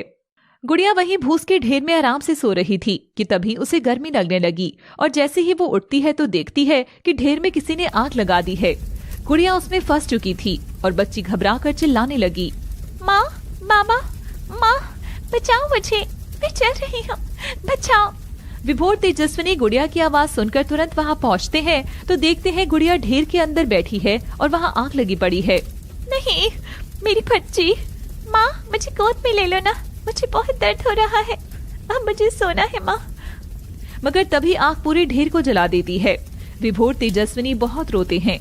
तभी उनकी नजर ढेर के पास हाथ में मशाल लिए एक लकड़ी पर जाती है। चंद्रिका, ये तुमने क्या किया? चंद्रिका खड़ी होकर मुस्कुरा रही थी। चंद्रिका असल में इस जन्म में जो शानू लड़की थी वही थी, पर आखिर शानू ने पिछले जन्म में ऐसा क्यों किया था? विभोर देखता है कि उस ढेर के पीछे चंद्रिका खड़ी थी जिसके हाथ में मशाल थी। चंद्रिका, इसका मतलब तुमने मेरी बेटी को जिंदा जला डाला? चंद्रिका, ये क्यों किया तुमने? क्या मिला तुमको ये करके? एक मासूम ने अपना जीवन खो दिया, वो माँ माँ पुकारती रह गई और तुमने उसे जिंदा जला डाला। क्यों किया इतना बड़ा पाप तुमने? अरे ओ दोनों नौटंकियों, बंद करो अपना ये तमाशा। मैंने किसी को जिंदा नहीं जलाया। इस ढेर में तुम्हारी कोई बेटी नहीं, बल्कि एक रबड़ की गुड़िया थी। तो कौन सा पाप? रबड़ की गुड़िया जलाने पर भी पुलिस डंडे लगाती है क्या? और चंद्रिका राख में से निकालकर एक आधी जली हुई नकली गुड़िया तेजस्विनी के सामने फेंकती है। उसकी हालत देख दोनों जमीन पर बैठकर विलाप करते हैं। विभोर, हमारी बिटिया नहीं रही। याद है जब पहली बार तुमने इसे मुझे दिया था? जब विभोर तेजस्विनी को कागज का बक्सा देता है तो उसमें से यह रबड़ की गुड़िया निकलती है। अरे ये क्या? तुम तो मुझे एकदम ही बच्चा समझ बैठे हो बाबू। नहीं, तुम्हें नहीं, इसे। ये होगी हमारी अपनी बनाई बेटी। जब भी मैं तुम्हारे साथ नहीं होऊंगा तब तुम इसे अपनी सारी मन की बातें कह डालना। हमारी गुड़िया तुम्हारी हिम्मत बनेगी। और तब से ही उस रबर की गुड़िया को दोनों अपनी काल्पनिक बेटी मान बैठे थे। तेजस्विनी उसी को अपने साथ लेकर सोया करती थी, हर जगह साथ रखती थी, जो सचमुच उसकी बेटी ही बन गई थी। मेरी गुड़िया, तू ना होती तो मेरा क्या होता? मैं इस वीराने में, इस नर्क में घुट कर मर जाती। और अब देख, तू अगर बात कर सकती तो मुझसे कहती कि मामा तुम भी पागल हो। मैं भला क्यों ना होती? मैं तो तुमसे ही बनी हूँ ना माँ, मेरी परी जैसी माँ की गुड़िया बेटी। तेजस्विनी हर समय अपनी गुड़िया को संभाल कर रखती थी, मगर उस दिन बारिश होने से ठीक पहले उसने कमला से डर के मारे अपनी वह गुड़िया उस ढेर में रख दी थी, जो बाद में चंद्रिका ने जला डाली। पर आखिर क्यों चंद्रिका? ओ विभोर, बस भी करो। देखो, मेरा इस गुड़िया से कोई सीधा पंगा नहीं था। वो तो मुझे इस तेजस्विनी की माँ ने करने को बोला तो मैंने जला दिया। मैं तो तुमसे प्यार करती हूँ, पर तुम मेरी ओर देखते क्यों नहीं हो? आखिर ऐसा क्या है इस भिखारिन तेजस्विनी में जो मेरे खानदान और मुझ में नहीं है? एक साफ मन और उसमें भरा ढेर सारा प्यार जो तुम्हारे अंदर नहीं है चंद्रिका। ये बोलते ही अचानक विभोर के सिर पर जोरदार हमला होता है और वो बेहोश हो जाता है। हमला? किसने किया था रूहानी हमला? आखिर कौन से आलम दो प्यार करने वालों को जुदा करने की नीचता कर बैठा था? बता दूं शानू? हाँ, तुमसे भी बड़ा पाप जानती हो किसने किया था? तुम्हारी माँ इंद्राणी आंटी ने। और रूहानी अपनी उंगली इंद्राणी की ओर उठाती है। इंद्राणी ये सुन घबरा उठती है। मैंने क्या किया? मैं तो विभोर को जानती तक नहीं थी। शायद तुम्हें कुछ और ही याद आया होगा। विभोर को नहीं जानती थी तो क्या, अपनी बेटी तेजस्विनी को तो जानती थी ना कमला माँ। विभोर के सिर से खून बह रहा था। वह जमीन पर गिरकर बेहोश हो जाता है। तभी तेजस्विनी देखती है कि विभोर के ठीक पीछे उसकी माँ कमला थी, जिसका चेहरा हूबहू इंद्राणी से मेल खाता था। कमला के हाथ में लोहे की रॉड थी। माँ, ये क्यों किया तूने ऐसा? क्यों माँ? क्या बिगाड़ा था हमने तेरा? अब नाटक बंद करिए, किस्सा तो हो गया खत्म। अब चल, जमींदार तेरी नई कहानी लिखेगा। नहीं नहीं, मैं तुम सबके बारे में पुलिस से कहूंगी। मैं बदला लूंगी मेरी गुड़िया और विभोर का।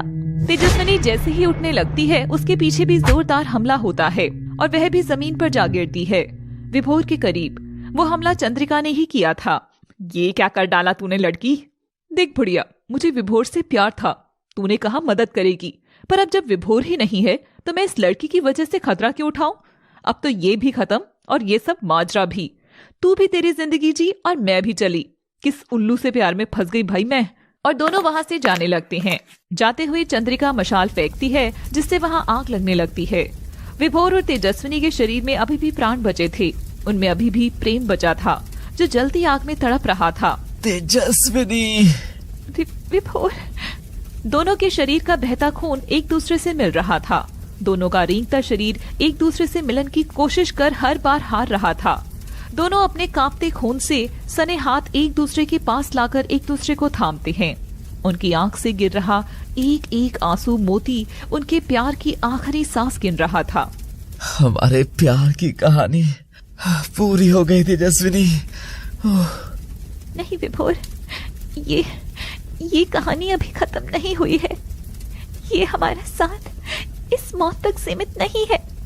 हमारा मिलन तो परमात्मा ने लिखा है। ये कहानी फिर से शुरू होगी। ये हमारा साथ जन्म जन्म का है। हम इस जन्म में एक ना हुए तो क्या, मगर हमारी रूहें एक दूसरे को जरूर ढूंढ लेंगी। हाँ तेजस्विनी, हमारी रूहें अगले जन्म में इस प्यार के शिखर को जरूर छुएंगी। और विभोर और तेजस्वी ने एक दूसरे का हाथ थाम आखिरी सांस लेकर एक दूसरे का साथ हर जन्म के लिए नाम कर दिया। आग आसपास के घरों में भी फैल चुकी थी। तभी पास के दो अलग घर से दो औरतें बाहर निकलती हैं, जिनके पेट में बच्चा था। उनमें से एक औरत थी भावना, जो भाविक का हाथ थामकर आग से बचते हुए वहां से गुजर रही थी। दूसरे घर से निकली थी चंचल, जो अरविंद को थामे लड़खड़ाते कदमों से आगे बढ़ रही थी। आग के धुएं में चलते हुए चंचल का पांव जमीन पर पड़ी तेजस्विनी की लाश से टकराता है और उधर भावना विभोर से जा टकराती है। लगता है दम घुटने से बेहोश हो गया। धुएं में कुछ दिखाई भी नहीं दे रहा। इस पर पानी डालती हूँ। अरे भाई, लो पानी पी लो। मगर विभोर तो मर चुका था। उधर चंचल भी तेजस्विनी से टकराकर परेशान हो जाती है। जमीन पर विभोर और तेजस्विनी की लाश थी। लाश के पास पीट करे आग के बीच जलती किस्मत लिए खड़े थे भावना और चंचल, जिनके अंदर इस बार फिर से जन्म लेने वाले थे विभोर और तेजस्विनी। भाग्य विधाता सब पहले से ही जानता है। हम सोचते हैं हम खुद चल रहे हैं, मगर असल में वो ही है जो हम सबको अपनी उंगलियों पर नचाता है। रूहानी और शिखर की ये दास्तां सुन सबकी आंखों में पानी आ गया था। रूहानी, मैं तो जान भी न सकी थी कि उस रात में जिससे टकराई थी वो वही थी जो मेरे ही गर्भ में पल रही थी। शिखर, काश तुझे पानी पिलाने की बजाय मैं बाबा के साथ मिलकर तुझे अस्पताल ले जाती, तो शायद तुम दोनों उसी जन्म में मिल जाते। माँ जी, अगर उस जन्म में मिलना लिखा होता तो आज हम यहाँ ना होते और ना ही आप मेरी माँ होती। मेरी माँ तो वही कमला होती। क्यों इंद्राणी आंटी? इंद्राणी तो पिछले जन्म में भी ऐसी ही थी, नीच और घटिया। बस इस जन्म में तेरे हाथ पैसा लग गया, बाकी इंद्राणी शर्मिंदा होकर वहां से चुपचाप निकल लेती है। तभी सब मिलकर शानू की ओर देखते हैं। मैंने वो सब जानबूझकर नहीं किया था, पर आप लोग मुझे ऐसे क्यों देख रहे हैं? मुझे तो कुछ याद तक नहीं है कौन विभोर कौन चंद्रिका। मुझे ऐसे मत देखो।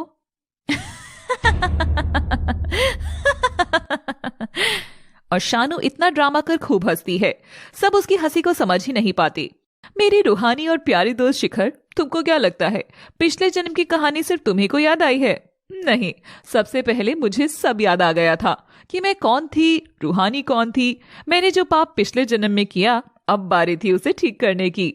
शिखर को उस दिन सड़क पर देख मुझे मेरे आंख पर विश्वास तक नहीं हुआ कि क्या सच में किस्मत मुझे मेरे पाप धोने का मौका दे रही है।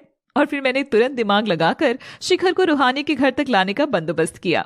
हेलो खन्ना ऑफिस, मैं इंद्राणी की बेटी शानू बोल रही हूँ। आज आपके यहाँ एक लड़के का इंटरव्यू है एंड हिज नेम इज शिखर। आपको कुछ भी करके बस उसे नौकरी नहीं देनी है। और अब मैं देखती हूँ कि कैसे शिखर रूहानी तक अपने आप नहीं चलकर आएगा।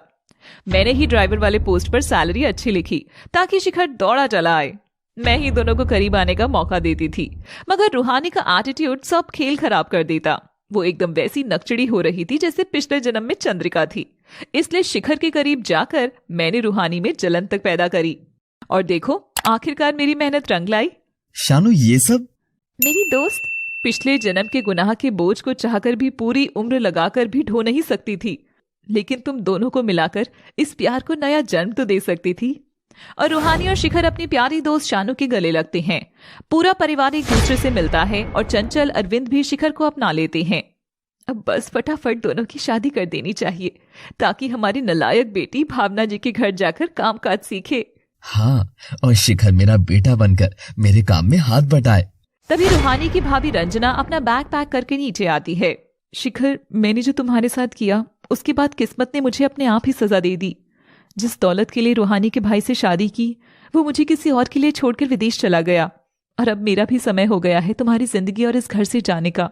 Have a happy and well deserving life. तभी इंद्राणी भी वहां सिर झुकाए आती है और अचानक से फोन निकालकर कैमरा ऑन करती है और नाचने लगती है। अब मैं पिछले जन्म में दुष्ट माँ थी तो क्या करूं, पर इस जन्म में तो अच्छी मासी बन ही सकती हूँ ना, जो बेटी की तरह रील्स बनाएगी। हाँ, पतली कमरिया मेरी हाय हाय हाय। नहीं मासी, ये काम आपको ही जमेगा। मैं तो अब रियल वर्ल्ड में ही खुश हूँ। और सब इंद्राणी को नाचता देख हंसते हैं। एकदम से सबके जीवन में खुशियां आ गई थी और सबने मिलकर रूहानी और शिखर की शादी करा। विभोर और तेजस्विनी के प्यार और जन्म जन्म के अधूरे साथ को पूरा कर दिया था। तभी शिखर रूहानी को इस बार और भी बड़ी गुड़िया ला देता है और वे खुश होकर उसे लिपट जाती है। यूं लग रहा था मानो उन्हें एक होता देख गुड़िया भी मुस्कुरा रही हो। तो दोस्तों, ऐसी ही प्यार से भरी तकरार से घिरी लव ट्रेजेडी स्टोरीज देखने के लिए हमारे चैनल लव सिटी पर आते रहिए। Thanks for watching.